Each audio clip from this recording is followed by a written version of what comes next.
So we've got this form set up now where the user can enter in their data, but how do we get that to the server? How do we get it to the database eventually?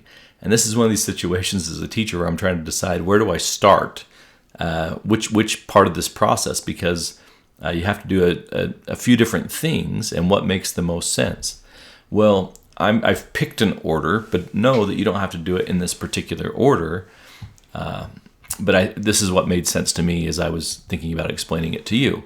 So on the back end side of this project, if we go into the controllers, we need to create a way. Now currently all we have is this all projects to go get the list of full projects. Oh, and we have get project type.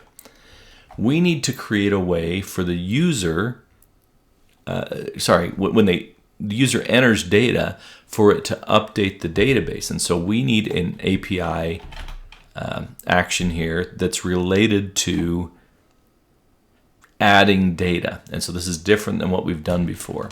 So I'm going to create one here called a public iActionResult, just like we've done with before, right? So add, and this is going to be called add a project. So I'm creating one for add a project. Now, if I am going to be adding a project, what I need is a project. I need the project type, and this is referring to the type in the data folder in the .NET side. So in order for me to add a project, I need one of these, right? So I'm telling it in the controller here, add a project that I can just refer to as new project. And remember that as it's coming through the JSON data, that it's good to put this from body tag on it so that we know that it gets formatted right as it comes in. It may or may not work without that, so better to just make sure. And so I'm creating an action for adding a project. Well, that's really simple. If they give me the data in the form of a project, then I can just do what I've done before. I can call our context file, water context. I can go to the projects and add whatever came in as the new project.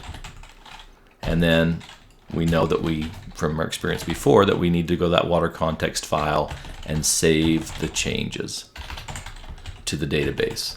And then once we're done with that, we can return an OK with the information about the new project that was added in case we need it on the other side.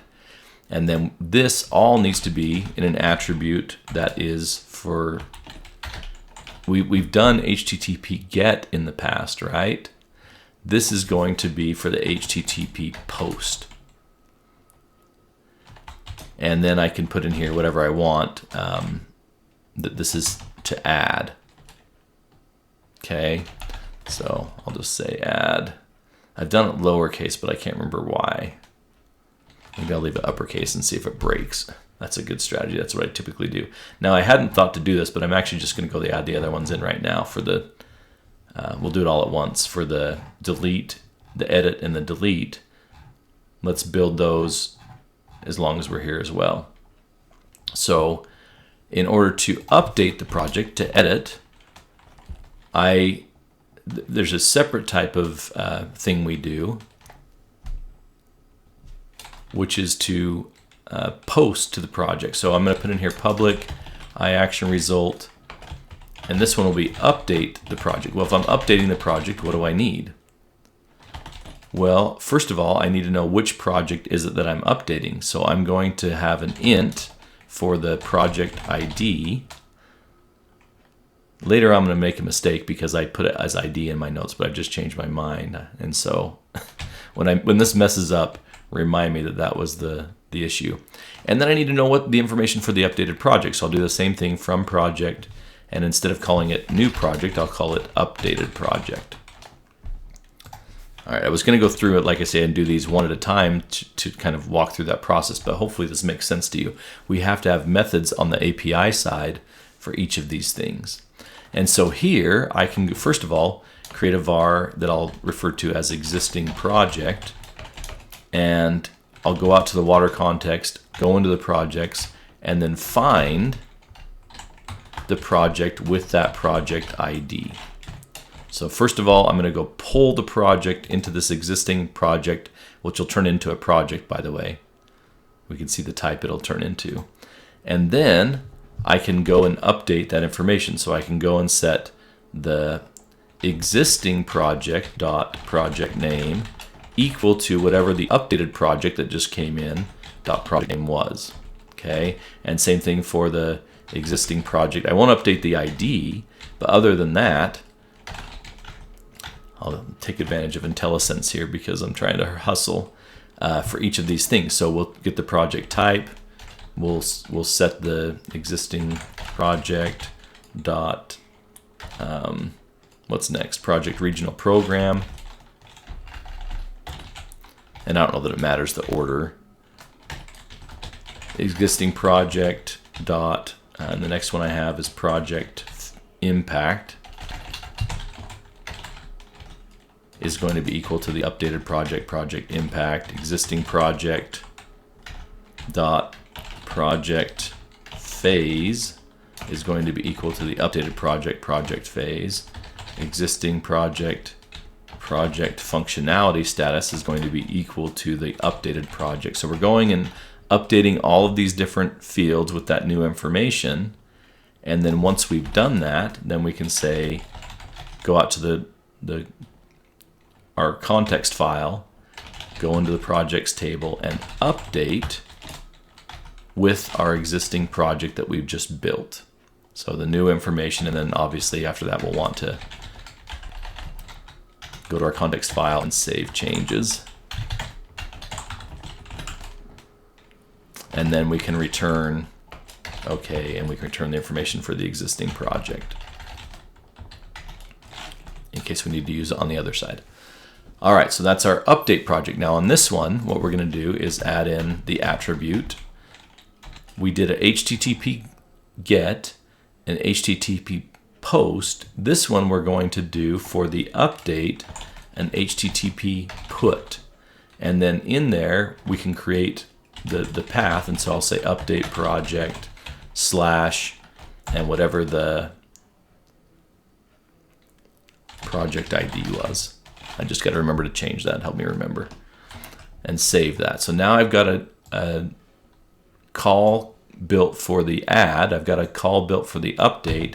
And then we have our delete. I had to scroll clear down on my notes here because I was going to do it later. But this will be actually maybe our most, well, I don't know if it's our most simple.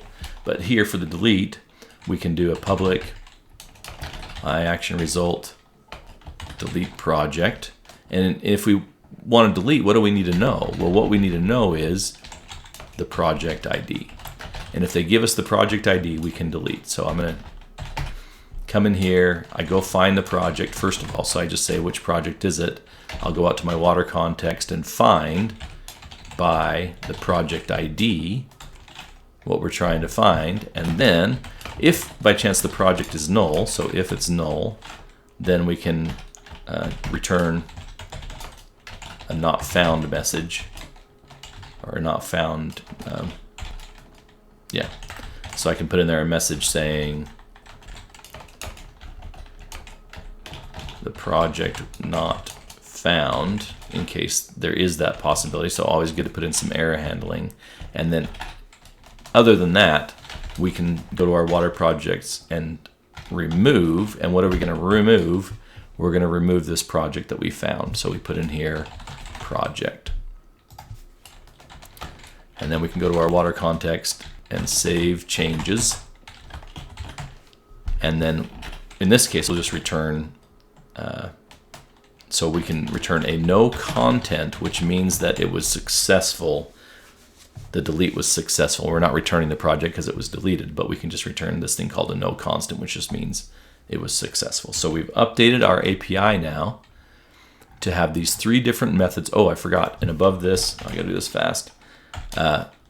No surprise, it's going to be an HTTP delete, and the path we can say delete project / whatever the project ID. Oh, that needs to be in curly braces. Whatever the project ID was. All right, so we save that. Now we've got our three different calls we can use to add, update, and delete. Now we just need to go implement those in React. Spencer out.